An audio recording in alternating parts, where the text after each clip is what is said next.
तर आज आपण ना अगदी सोप्या पद्धतीने डाळ बटाट्याची भाजी करूया। त्याच्यासाठी मी 2 बटाटे घेतलेले, टोमॅटोची डाळ घेतलेली आहे अर्धी वाटी, ती 1-5 मिनिटं भिजवली मी ती।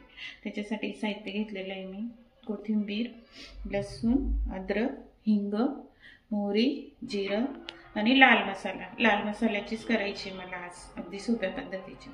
त्याच्यासाठी मी काय करणार आहे, सर्वप्रथम लसूण आणि अद्रक खलबत्त्यातच बारीक करून घेणार आणि आपण आता त्या लसूण मध्येच लाल मसाला टाकायचा, आपल्या ह्याच्यानुसार टाकायचा। माझा कसं ते रेशम पट्टा मिरची त्याच्यामुळे फिक्कट येतं।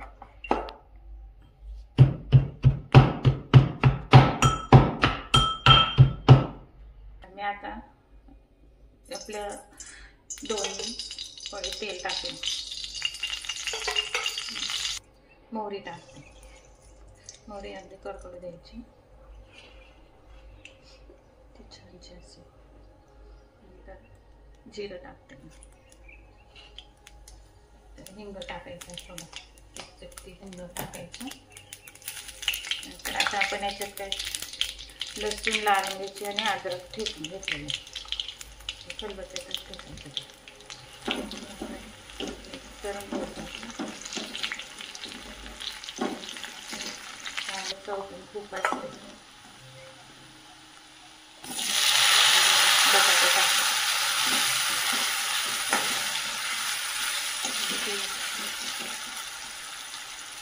जी मठाची डाळ घेतलेली होती हे टाकली।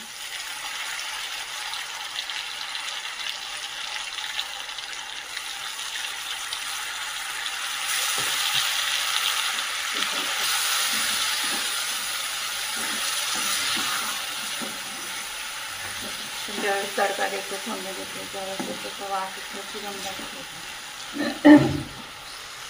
झाड टाकून घेऊ, तसं भाजीला रंग पण यायला पाहिजे ना,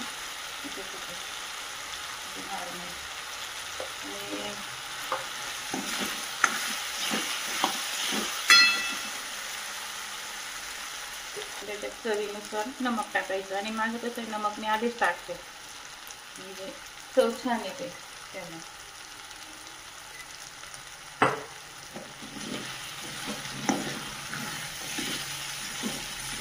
छान लागते भाजी, याच्यात शेंगदाण्याचं पीठ टाकायची काही गरज नसते, कारण आपण ती फक्त लसणाची भाजी करतो, लसूण आणि लाल मिरची पाणी सोडून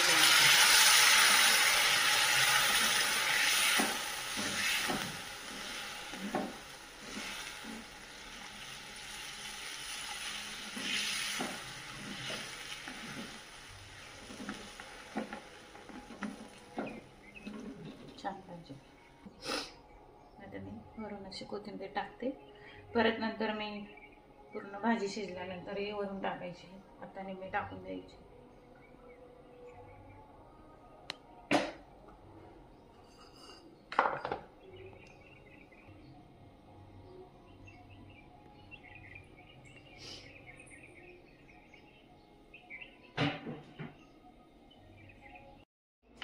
झाली आपली डाळ बटाट्याची भाजी, अशा पद्धतीने अगदी सोप्या पद्धतीने। लाल मसाला आणि लसूण फक्त, बस, अगदी तोंडाला चव येईल अशी भाजी येते।